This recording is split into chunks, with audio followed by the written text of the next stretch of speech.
Welcome to జై today. ముందుగా headlines చూద్దాం. శంషాబాద్ విమానాశ్రయంలో చంద్రబాబుకు ఘన స్వాగతం. విశ్రాంతి కోసం ఈ నెల 19 విదేశాలకు వెళ్లిన టీడీపీ అధినేత విదేశీ పర్యటన ముగించుకుని బుధవారం ఉదయం స్వదేశానికి వచ్చిన చంద్రబాబు భార్య భువనేశ్వర్తో కలిసి శంషాబాద్ ఎయిర్పోర్ట్ కు చేరుకున్న బాబు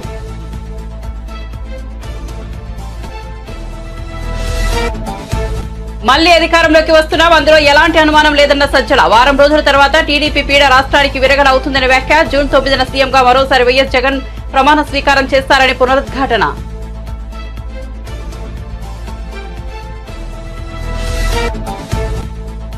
రాష్ట్ర చిహ్నం తుది రూపుపై సీఎం రేవంత్ రెడ్డి సమీక్ష. జూబ్లీహిల్స్ తోటి తన నివాసంలో సమీక్ష నిర్వహించిన ముఖ్యమంత్రి. సమీక్షలో పాల్గొన్న కళాకారుడు రుద్ర రాజేశం, మంత్రి జూపల్లి కోదండ. ప్రజల పోరాటం త్యాగాలు ప్రతిబింబించేలా రాష్ట్ర చిహ్నం.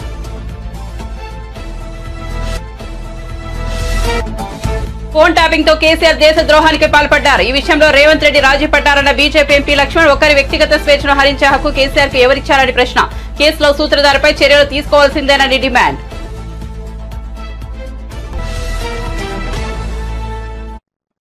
ఇక వార్త వివరాల్లోకి వెళ్తే టీడీపీ అధినేత చంద్రబాబు నాయుడు విదేశీ పర్యటన ముగించుకుని బుధవారం ఉదయం శంషాబాద్ అంతర్జాతీయ విమానాశ్రయానికి చేరుకున్నారు. సార్వత్రిక ఎన్నికల పోలింగ్ అనంతరం అమెరికా వెళ్లిన చంద్రబాబు దాదాపు 10 రోజుల పాటు అక్కడే గడిపారు.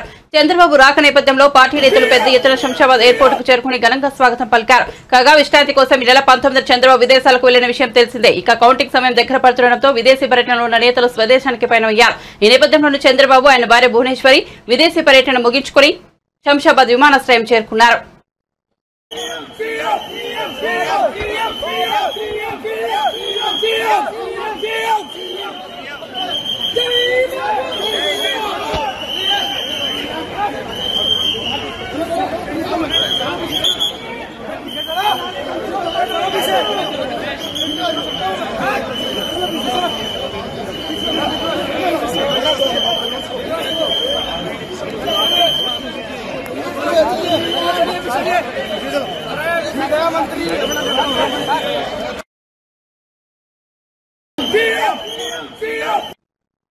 ఆంధ్రప్రదేశ్ లో మరోసారి అధికారంలోకి రాబోతున్నామని వైఎస్ఆర్ కాంగ్రెస్ పార్టీ ప్రధాన కార్యదర్శి సజ్జల రామకృష్ణారెడ్డి స్పష్టం చేశారు. బుధవారం తాడేపల్లిలోని ఆ పార్టీ కేంద్ర కార్యాలయంలో పార్టీ కౌంటింగ్ ఏజెంట్ల వర్క్ షాప్ లో ఆయన మాట్లాడారు. పార్టీ అధికారంలోకి వచ్చే విషయంలో ఎలాంటి అనుమానం లేదన్నారు. జూన్ 9న సీఎంగా మళ్లీ వైఎస్ జగన్ ప్రమాణ స్వీకారం చేస్తారని పునరుద్ఘాటించారు. వారం రోజుల తర్వాత రాష్ట్రానికి టీడీపీ పీడ విరగడవుతుందని వ్యాఖ్యానించారు. పోస్టల్ బ్యాలెట్ల ఓట్లు తమకే పడ్డాయని టీడీపీ నేతలు ప్రచారం చేసుకుంటున్నా తాము మాత్రం ఫలితాల ముందు తాత్కాలిక ఆనందాల జోలికి వెళ్లడం లేదని చెప్పారు. అయితే కౌంటింగ్ రోజు పార్టీ ఏజెంట్లంతా అప్రమత్తంగా ఉండాలని సూచించారు. కేంద్ర ఎన్నికల సంఘం నిబంధనల ప్రకారం కౌంటింగ్ ప్రక్రియ జరిగేలా చూడాలని కోరారు. ప్రత్యర్థి పార్టీల ఏజెంట్ల ఆటలు సాగనివ్వరాదని పేర్కొన్నారు.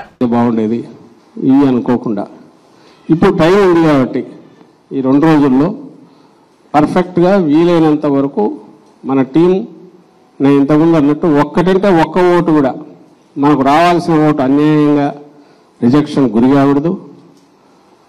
చల్లని ఓటు అక్రమంగా కానీ ఇంకో పద్ధతిలో కానీ దబాయించి అవతల తెచ్చి వ్యాలిడ్ ఓటుగా వేయనీయకూడదు. ఈ 2 టార్గెట్గా నిలబడాలా. మీరు యూఆర్ రిప్రజెంటింగ్ టోటల్ అక్కడ అభ్యర్థిని రిప్రజెంట్ చేస్తున్నారు. కౌంటింగ్ ఏజెంట్ నియామకంలో కూడా ఉంటుంది కాబట్టి మీరు కానీ ఇప్పుడు జూమ్ దీంట్లో పార్టిసిపేట్ చేసిన వాళ్ళు కానీ మీ అందరూ కూడా శ్రద్ధగా ఇప్పుడు ఆయన చెప్తున్నవి విని మీ డౌట్లు ఉంటే మీరు కూడా అడగండి. కానీ గోల్ ఎయిమ్ ప్రభాకర్ కూడా చెప్పాను, తను కూడా అదే దీంతో ఉన్నాడు. మన ఎయిమ్ అయితే ఒకటే, మనం సొల్యూషన్స్ చూస్తున్నాము, అవతలవాడి ఆటలు సాగనివ్వకుండా చూడడం ఎట్లనేది చూస్తున్నాం. నాట్ ఇవన్నీ బట్టి మనం పరీక్షలు రాయడానికి కాదు. అల్టిమేట్ ఇది వచ్చి మనం ఎంత గట్టిగా డిఫెండ్ చేసినాం, ఎంత గట్టిగా నిలబడినాం అనేది మెయిన్. అది అంటే ఆ ప్రతి రూల్కి ఒక ఇంటర్ప్రిటేషన్ ఉంటుంది, దానికి ఒక ఇది ఉంటుంది. దాంట్లో ఏ వైపు మనం నిలబడతామంటే మన అభ్యర్థి వైపు నిలబడతాం, ఫైట్ చేస్తాం, ఆర్గ్యుమెంట్ గట్టిగా పెడతాం. ఒకవేళ మన స్థాయికి సరిపోకుండా ఎదురుగా ఉండే సూపర్వైజరు వాళ్ళు కొంచెం హాస్టైల్గా ఉన్నారు, నెగిటివ్గా ఉన్నారు అనుకుంటే అవసరమైతే ప్రతి స్టెప్ దగ్గర అడ్డం పడతాం. పైన మనం ఇదిలో లేనప్పుడు జనరల్ ఏజెంట్కి కానీ అభ్యర్థికి కానీ చెప్తాం. రైటింగ్లో వాళ్ళు కంప్లైంట్ ఇస్తారు. ఆ ప్రాసెస్ కంప్లీట్ చేయడంలో కౌంటింగ్ ఏజెంట్ తన వంతు పాత్ర పూర్తి పోషించేట్టు మనం ఎట్లయితే ఇక్కడ డిస్కస్ చేసుకుంటామో మీరు కిందికి వెళ్ళి వాళ్ళు కూడా అది ఎక్కించాలి బాగా. ఒక పొరపాటున మనం ఒకటి ఆర్గ్యూ చేసినా పర్లా, కాదేమో రూల్ కాదేమో మనకెందుకని వెనక్కు తగ్గేవాడైతే వద్దు మనకు. అందులో ఎందుకంటున్నానంటే అవతల ధర్మయుద్ధం చేసేవాడు కాదు మన ప్రత్యర్థి. వారికి తెలిసిన విద్య అడ్డంగా కొట్టడం, అది గమనిస్తూనే ఉన్నాం. అది ఈసీ కావచ్చు, ఇంకోటి కావచ్చు, వాళ్ళు ఒకసారి అనుకుంటే ఎట్లా కొడుతూ పోతుంటారు అనేది వాళ్ళ మనం కంటిన్యూస్ ఫేస్ చేస్తున్నాం. మాకంటే ఫీల్డ్లో మీరు ఎక్కువ ఫేస్ చేస్తుంటారు కాబట్టి దయచేసి ప్రతిదీ మా టార్గెట్ మనది ఇది అనే దృష్టిలో పెట్టుకొని దానికి తగినట్టు తెలుసుకోండి. అవతల వాడు ఏదన్నా తను అనుకున్నట్టు అడ్డంగా చేయకుండా అడ్డం కొట్టడం నాకు కావాలి, ఏమేమి ఉన్నాయో రూల్ పొజిషన్ దాన్ని చూసుకోవడం. మనది ఒకటి వాడు చల్లనోటుగా ఇది చేసే పరిస్థితి రాకుండా అడ్డం పడాలి, ఏమేమి చేయొచ్చో దానికి మనకు కావాలి. ఇదే మనకు అంతే తప్ప రూల్ ఎట్లుంది కాబట్టి దాని ప్రకారం మనం పోదాం అనడానికి మనం కూర్చోాలా. సో కన్వీనియంట్ మనకు అనుకూలంగా అవతలోడు ఆటలు సాకుండా చేసేట్టు ఆ రూల్ని ఎట్లా ఇది చేసుకోవాలి, అవసరమైతే దాని వరకు ఎంతవరకు ఫైట్ చేయాలి అనేది మనం నేర్చుకుందాం. ఇప్పుడు డిస్కషన్లో నేను ఎక్కువ దీని మీద పోను. మేము కూడా ఈ మధ్యనే మనం దాన్ని చూస్తున్నాం. ఇంకా తెలియని విలువ చాలా ఉన్నాయి తెలుసుకోవాల్సినవి. మాకంటే కూడా మీకే ఎక్కువ తెలుసు కాబట్టి మీ సలహాలు ఇవ్వండి. ఈయన అనుభవజ్ఞుడైన రిటైర్డ్ అధికారి, ఆయన కూడా చెప్తాడు. తర్వాత కూడా మిగిలిన అందరూ కూడా ఇప్పుడు కాదు రేపు ఎల్లుండి కూడా ఇక్కడే ఉంటారు. ఆయన ఐ థింక్ అప్డేట్ టైమింగ్ ఏమైనా పెడతారేమో, ఒక టైం పెట్టి చూస్తారా. తెలంగాణ రాష్ట్ర చిహ్నం తుదిరూపుపై జూబ్లీ హిల్స్ లోని తన నివాసంలో ముఖ్యమంత్రి రేవంత్ రెడ్డి సమీక్ష నిర్వహించారు. ఈ సందర్భంగా చిహ్నం తుదిరూపుపై కళాకారుడు రుద్రరాజేశంతో చర్చించారు. ప్రజల పోరాటం త్యాగాలు ప్రతిబింబించేలా రాష్ట్ర చిహ్నం రూపుదిద్దుకోనున్నట్టు తెలుస్తోంది. జూన్ 2వ తేదీన అధికారిక చిహ్నంను రేవంత్ విడుదల చేయనున్నట్టు సమాచారం. ఈ సమీక్ష సమావేశంలో మంత్రి జూపల్లి కృష్ణారావు, ప్రొఫెసర్ కోదండరాం, అద్దంకి దయాకర్, జేఏసీ నేత రఘు, సీఎం సలహాదారు వేం నరేందర్ రెడ్డితో పాటు పలువురు ఎమ్మెల్యేలు, నేతలు పాల్గొన్నారు. ఫోన్ ట్యాపింగ్ విషయంలో గత కేసీఆర్ ప్రభుత్వం దేశద్రోహానికి పాల్పడిందని బీజేపీ రాజ్యసభ సభ్యుడు డాక్టర్ కె లక్ష్మణ్ ఆరోపించారు. ఒకరి వ్యక్తిగత స్వేచ్ఛను హరించే హక్కు కేసీఆర్ కు ఎవరిచ్చారని ప్రశ్నించారు. ఇది సామాన్య నేరం కాదని, దేశద్రోహం వంటిదే అన్నారు. ఈ కేసులో సూత్రధారిపై చర్యలు తీసుకోవాల్సిందేనని డిమాండ్ చేశారు. ఢిల్లీ పెద్దల ఒత్తిడితో ఫోన్ ట్యాపింగ్ కేసులో రేవంత్ రెడ్డి రాజీపడ్డారని ఆరోపించారు. తాను ట్యాపింగ్ బాధితుడు అయినప్పటికీ సీఎం ఏం చేయలేని పరిస్థితిలో ఉన్నారన్నారు. ఢిల్లీలో ఆయన మీడియాతో మాట్లాడుతూ ఫోన్ ట్యాపింగ్ వ్యవహారంలో కాంగ్రెస్ పార్టీ మెతక వైఖరి ప్రదర్శిస్తోందన్నారు. కాంగ్రెస్ పెద్దల ఒత్తిడితో కేసు నీరుగార్చవద్దని సూచించారు. ఫోన్ ట్యాపింగ్ కేసు నిందితులపై చర్యలు తీసుకోవడానికి రేవంత్ రెడ్డి ఎందుకు వెనుకడుగడుతున్నారని ప్రశ్నించారు. ఈ వ్యవహారంతో కాంగ్రెస్ బీఆర్ఎస్ ఒకటేనని తేలిపోయిందని వ్యాఖ్యానించారు. లోక్సభ ఎన్నికల తర్వాత బీఆర్ఎస్ ఇండియా కూటమిలో చేరడం ఖాయమని జోషం చెప్పారు. స్పందిస్తాం. ఏ విధమైనటువంటి వారు మరి ఆ యొక్క చీనాన్ని మార్చాలనుకుంటారో దాని వెనుకాల ఉన్నటువంటి దాని యొక్క చరిత్ర ఏందో ముందు బయట రావాలి. కొంతమంది ఇప్పుడు అండశ్రీకి సంబంధించినటువంటి వాటి విషయం మాకు ఎటువంటి అభ్యంతరం లేదు. ఆనాడు కేసీఆర్ కేవలం ప్రతిష్టకు పోయి అహంకారంతో ఉద్యమంలో నిజంగా ఆ అందశ్రీ రాష్ట్ర పాట అందరికీ కూడా ఒక గొప్ప ఒక ప్రేరణ కల్పించిన పాటను ఒత్తిడిలో కేవలం అహంకారంతో లేదా ఒక నియంత్రణ వివరించినటువంటి కేసీఆర్ అన్ని బయటకు వస్తా ఉన్నాయి. ఇప్పుడు దీన్ని స్వాగతిస్తున్నారు తెలంగాణ తప్పకుండా అందశ్రీ పాటను నేను డెఫినెట్గా స్వాగతిస్తాను. చైనాని మాత్రం ఇంకొచ్చిన తర్వాత చూస్తాను. అది ప్రభుత్వం ఆలోచన ఏ విధంగా ఉంది ఏంటి అని వచ్చిన తర్వాత మేము ఆలోచిస్తాం. ఇప్పుడు బయటకు వచ్చింది కదా అందశ్రీది చేస్తామని మాకేం అభ్యంతరం లేదు. వెల్కమ్.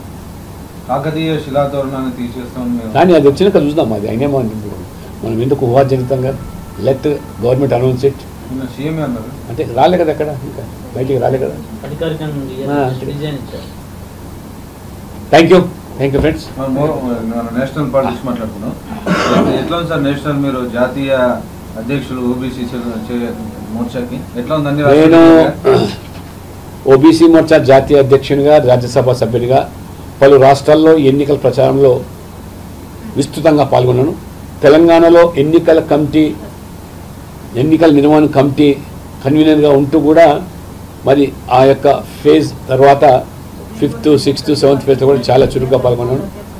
అది కర్ణాటకలో కానీ, ఆంధ్రప్రదేశ్లో కానీ, మహారాష్ట్రలో కానీ, ఉత్తరప్రదేశ్లో కానీ విస్తృతంగా నేను పర్యటన చేశాను. ఎక్కడ పోయినా మోదీ హవా, మోదీ ప్రభంజనం వీస్తూ ఉన్నది. ఏది అతీతం కాదు, తెలంగాణ అతీతం కాదు, ఇవాళ ఏ రాష్ట్రం కూడా అతీతం, అస్సాం అతీతం కాదు, కేరళ కూడా అతీతం కాదు. కాబట్టి అద్భుతమైన ఫలితాలు మేము సాధించబోతున్నాం. ఎన్డీఏ కూటమి 400 సీట్లు, బీజేపీ స్వతహా 370 రావడం ఖాయం. పత్రికల్లో లేకపోతే సోషల్ మీడియాలో వస్తున్న వార్తలు అవన్నీ కూడా పటాపంచలు చేసే రీతిలో జూన్ 4వ తేదీ నాడు ఫలితాలు రాబోతున్నాయి. మూడోసారి నరేంద్ర మోడీ గారు ప్రధానమంత్రి ఖాయమని కూడా తేలిపోయింది. మూడోసారి ప్రధానమంత్రి అయిన తర్వాత వచ్చే 5 సంవత్సరాలు చేపట్టబోయే చర్యల గురించి కూడా తీసుకోవాల్సినటువంటి చరిత్రమైన నిర్ణయాలు, సాహసోపేత నిర్ణయాల పట్ల కూడా ఈ పార్టీకే ఆ 100 రోజులు అమలు చేయడానికి నరేంద్ర మోడీ గారు ఒక ప్రణాళికబద్ధంగా వారు ముందుకు పోతా ఉన్నారు. తెలంగాణ ఎట్లా ఉంటుంది సార్ సిచ్యువేషన్? తెలంగాణ కూడా మరి 2 అంకెలు రావడం ఖాయం, డబుల్ డిజిట్ రావడం ఖాయం. ఎన్నికల ఫలితాల తర్వాత నేను మొదటి చెప్పింది కూడా మళ్ళీ ఊటంకిస్తున్నాను. తెలంగాణలో కూడా మరి ఎన్నికల ఫలితాల తర్వాత అనేకమైన రాజకీయ మార్పులు సంభవించే అవకాశం ఉన్నాయి. ఎప్పుడు తెలంగాణ ఎన్నికలు జరిగినా డబుల్ ఇంజన్ సర్కార్ అక్కడ ఏర్పడడం కూడా ఖాయం అని చెప్పి కూడా నేను ఘంటాపదంగా చెప్తాను.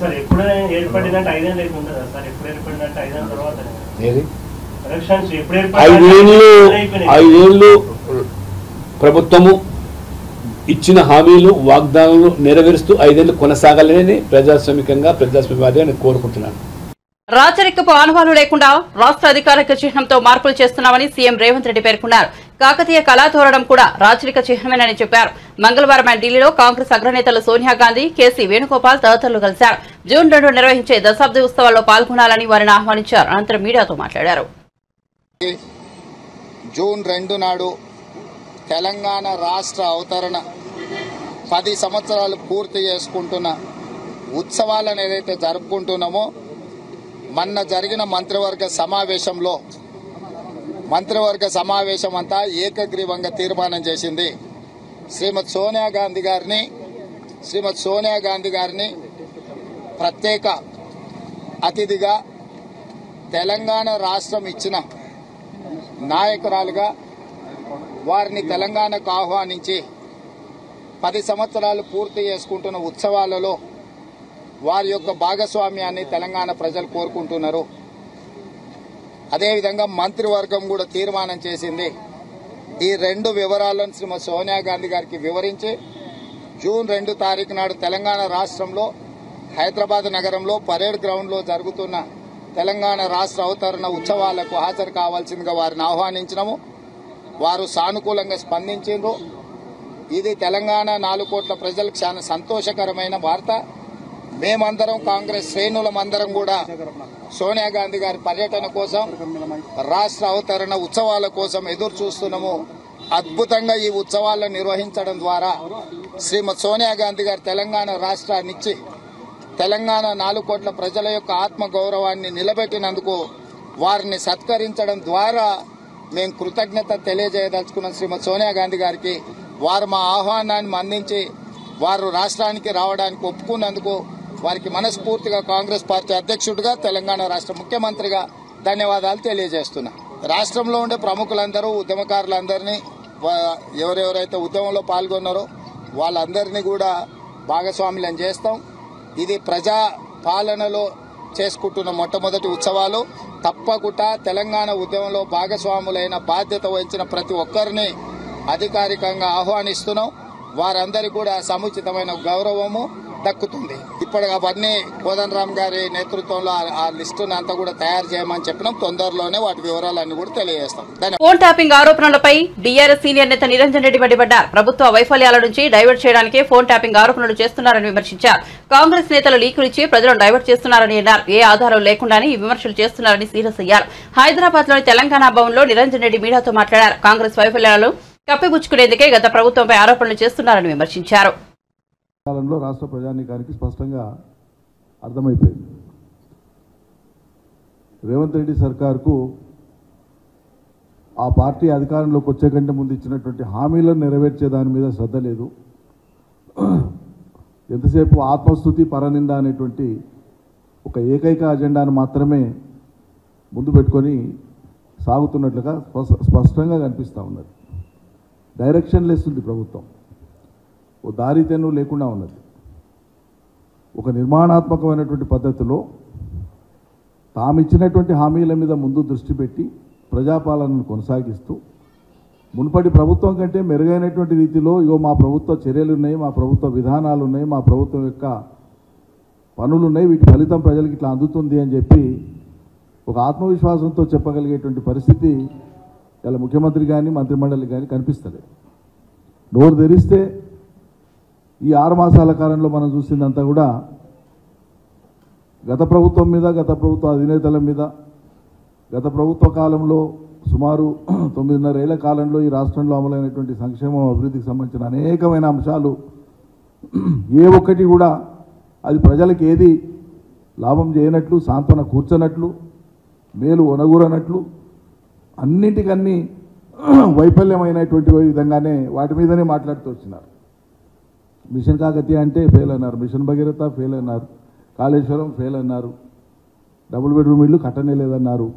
ఇక ఒకటి కాదు రెండు కాదు, గొర్రెలది ఫెయిల్ స్కీమ్ అన్నారు, అసలు ఇయ్యనే లేదన్నారు. ఏది తీసుకుంటే అది గత ప్రభుత్వ హయాంలో జరిగినటువంటి పనిని ఒక్కదాన్ని కూడా అవును ఈ ప్రభుత్వ హయాంలో ఇది జరిగింది, ఇది జరగలేదు, లేదా ఇది కొనదాకా జరగలేదు, లేదా ఇందులో పొరపాటు జరిగింది, ఈ రకమైన చర్చ ఎక్కడ లేదు.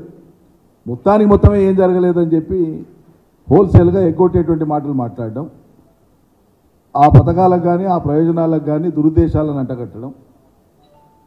పోనీ అవి చేస్తూ మీరు చెప్పిందన్నా ఏదైనా మొదలుపెట్టి చేస్తున్నా అంటే ఇచ్చిన ఒక మాట మీద లేదు.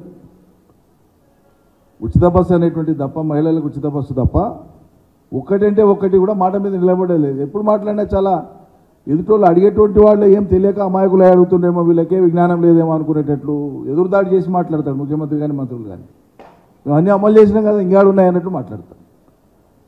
చివరికి ఎన్నికల సందర్భంగా రాహుల్ గాంధీ వస్తే ఆయనతో కూడా చెప్పించినారు మహాలక్ష్మి పథకం కింద 2500 ముడుతున్నాయని. అంటే ఇంత బ్లఫ్ చేయడం, చేయని దాన్ని, అమలు చేయని దాన్ని, ప్రారంభించిన దాన్ని కూడా ప్రారంభం అయిపోయినాయి, అమల్లో ఉన్నాయి, అన్నీ నెరవేర్చినాం, ఏదో ఒకటో రెండో మిగిలినాయి, అన్నీ అయిపోయినాయి అన్నట్లుగా టేక్ ఇట్ ఫర్ గ్రాంటెడ్గా తీసుకొని మాట్లాడడం అనేది అలవాటైపోయింది. కాబట్టి వాళ్ళు ఇచ్చిన హామీలు అమలు కానటువంటి యొక్క ప్రతిఫలం లేదా దాని యొక్క రిఫ్లెక్షన్ ఏంటంటే ఇవాళ అన్ని వర్గాల ప్రజలు కూడా తీవ్రమైనటువంటి వ్యతిరేకత, అసంతృప్తిని కలిగి ఉన్నారు. ప్రధానంగా రైతాంగ ప్రజలు. కరెంటు కాడ వైఫల్యం. కాంగ్రెస్ పాలనలో రైతులకు కన్నీటి కష్టాలు మొదలయ్యాయి. గత 5-6 నెలల నుంచి రైతులు అనేక సమస్యలు ఎదుర్కొంటున్నారు. సాగునీరు లేక పంటలు ఎండిపోయాయి. పోనీ పండిన పంటలను కూడా కొనుక్కునేందుకు ప్రభుత్వం ముందుకు రాలేదు. దాంతో అకాల వర్షాలకు పంట తడిసిపోయింది. చివరకు మిగిలిన ధాన్యాన్ని కూడా మద్దతు ధరకే కొనే దిక్కేలేదు. ఇక ఖరీఫ్ సీజన్లోనే వేసే పంటలకు సంబంధించిన విత్తనాల కోసం రైతులు సీడ్ షాప్ ముందు బారులు తీరుతున్నారు. విత్తనాల కోసం రైతులు అనేక ఇబ్బందులు పడుతున్నారు. నేపథ్యంలో బీఆర్ఎస్ వర్కింగ్ ప్రెసిడెంట్ కేటీఆర్ రైతుల బాధలపై ట్వీట్ చేశారు.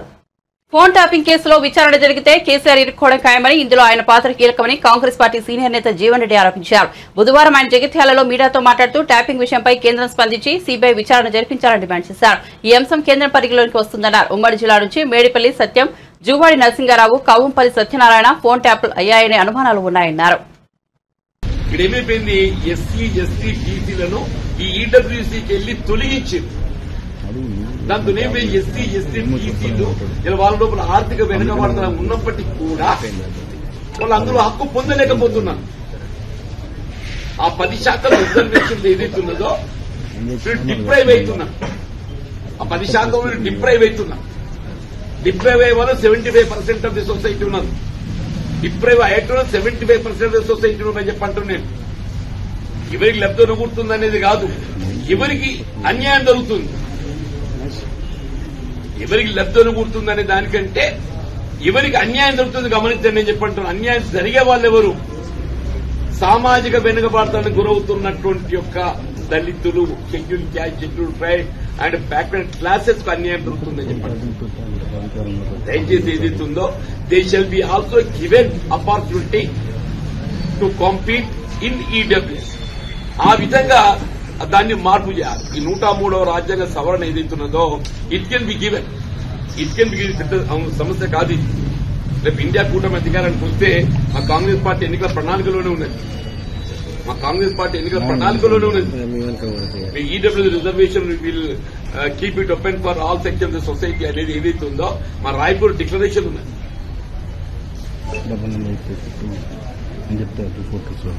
ఉంది. అధికారులు ఇస్తున్న వాంగ్మూలాలను బట్టి కేసీఆర్ ను విచారణకు రమ్మనే అవకాశం ఉందా సార్? 100% ఉంటుంది. నువ్వు ఫోన్ ట్యాపింగ్ కు ప్రధాన బాధ్యుడు కేసీఆర్.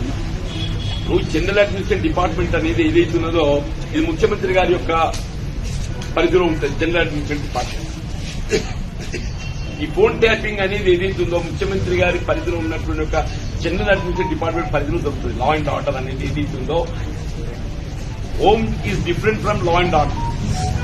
ఇది లా అండ్ ఆర్డర్ కింద ఏదైతుందో ముఖ్యమంత్రి గారి యొక్క ఆలోచన సూచనలకు అనుగుణంగా ఫోన్ ట్యాపింగ్ జరిగింది. ఇలా కేంద్ర ప్రభుత్వం ఏదైతుందో on their own they can seize of the matter. కేంద్ర ప్రభుత్వం ఏదైతుందో on their own they can seize of the matter and refer to CBI. కేంద్ర ప్రభుత్వం ఏదైతుందో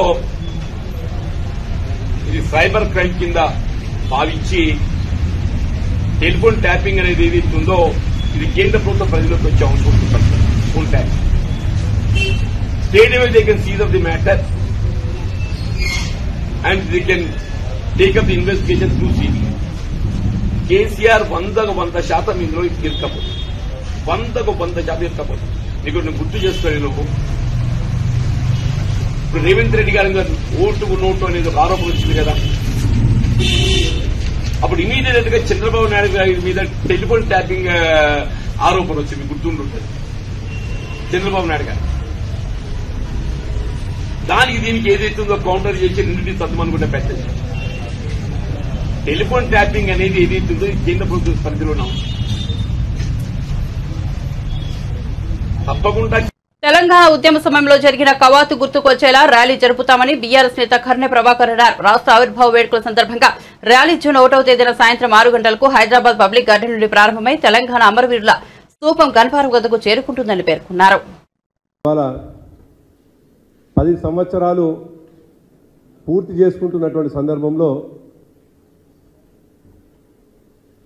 తెలంగాణ రాష్ట్రం దశాబ్ది ముగింపు ఉత్సవాలు బీఆర్ఎస్ పార్టీ ఆధ్వర్యంలో 1వ తేదీ నాడు ప్రారంభమవుతా ఉన్నాయి. 1వ తేదీ నాడు సాయంకాలం 6 గంటలకి హైదరాబాద్లోని పబ్లిక్ గార్డెన్లో ర్యాలీ ప్రారంభమవుతుంది. 6:30కు తెలంగాణ అమరవీరుల స్తూపమైనటువంటి గన్ పార్క్ వద్దకు చేరుకొని అక్కడ మా పార్టీ అధ్యక్షులు కేసీఆర్ గారు అమరులకు నివాళులర్పించి అక్కడి నుండి ర్యాలీ తెలంగాణ అమరుల చిహ్నమైనటువంటి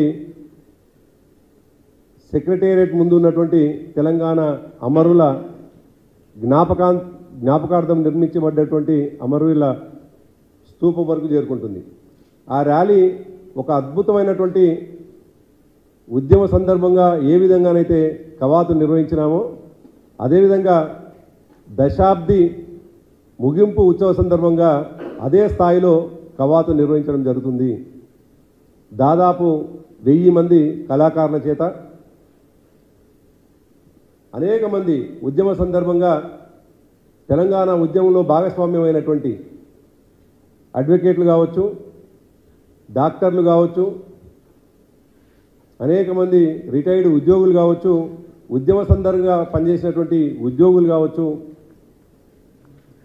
మహిళా శక్తి కావచ్చు, విద్యార్థులు కావచ్చు, ఈ విధంగా సబ్బండ వర్ణాలు ఆ రోజు ఉద్యమంలో పాల్గొన్నటువంటి అన్ని వర్గాలకు సంబంధించిన వాళ్ళు దాదాపు 10,000 మందితో ఆ కవాతు నిర్వహించడం జరుగుతుంది.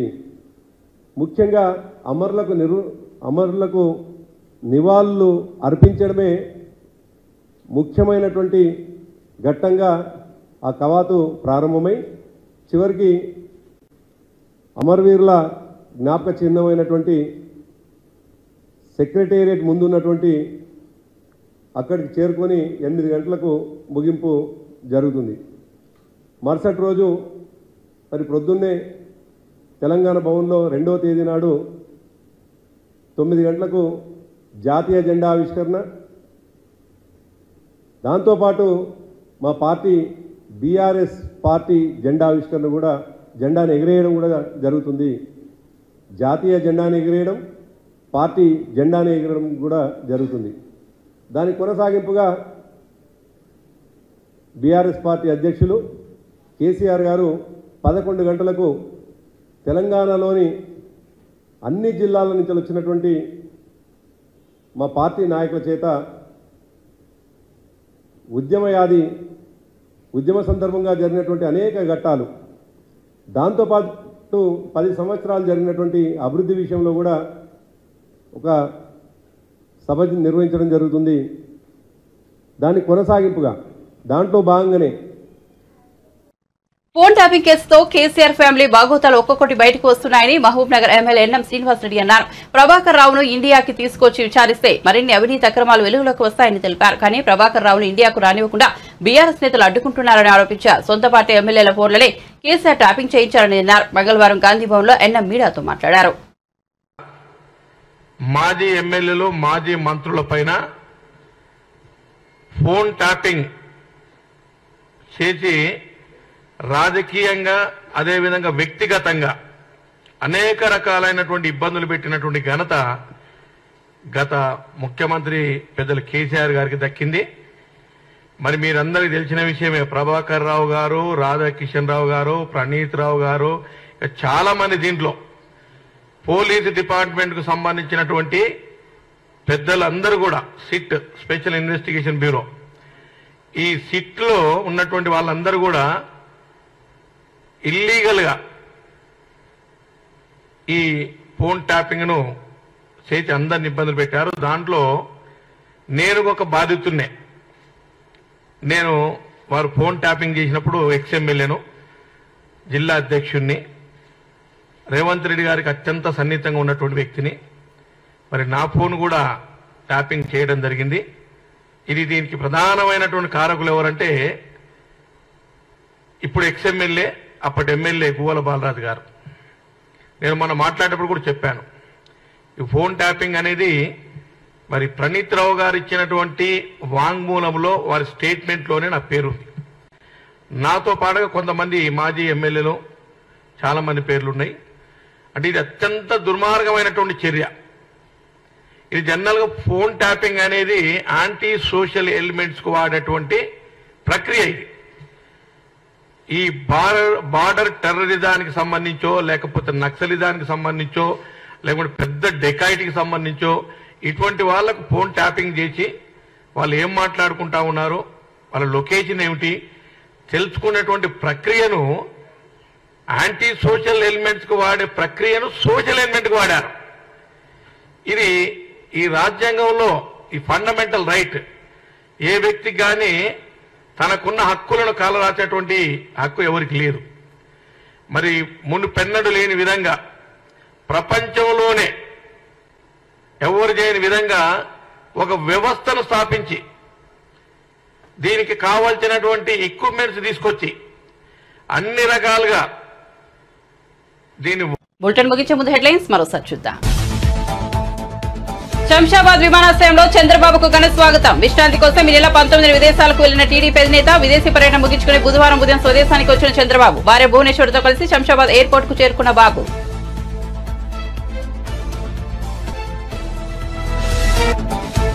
మళ్లీ అధికారంలోకి వస్తున్నాం, అందులో ఎలాంటి అనుమానం లేదన్న సజ్జల. వారం రోజుల తర్వాత టీడీపీ పీడ రాష్ట్రానికి విరగన అవుతుందనే వ్యాఖ్య. జూన్ 9న సీఎంగా మరోసారి వైఎస్ జగన్ ప్రమాణ స్వీకారం చేస్తారని పునరుద్ఘాటన.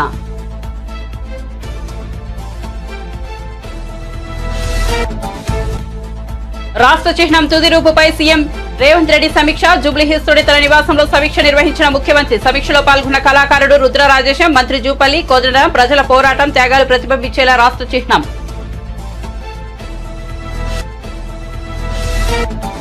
ఫోన్ ట్యాపింగ్ తో కేసీఆర్ దేశ ద్రోహానికి పాల్పడ్డారు. ఈ విషయంలో రేవంత్ రెడ్డి రాజీ పడ్డారన్న బీజేపీ ఎంపీ లక్ష్మణ్. ఒకరి వ్యక్తిగత స్వేచ్ఛను హరించే హక్కు కేసీఆర్ కు ఎవరిచ్చారని ప్రశ్న. కేసులో సూత్రధారిపై చర్యలు తీసుకోవాల్సిందేనని డిమాండ్. మరిన్ని అప్డేట్స్ కోసం చూస్తూనే ఉండండి జై టుడే.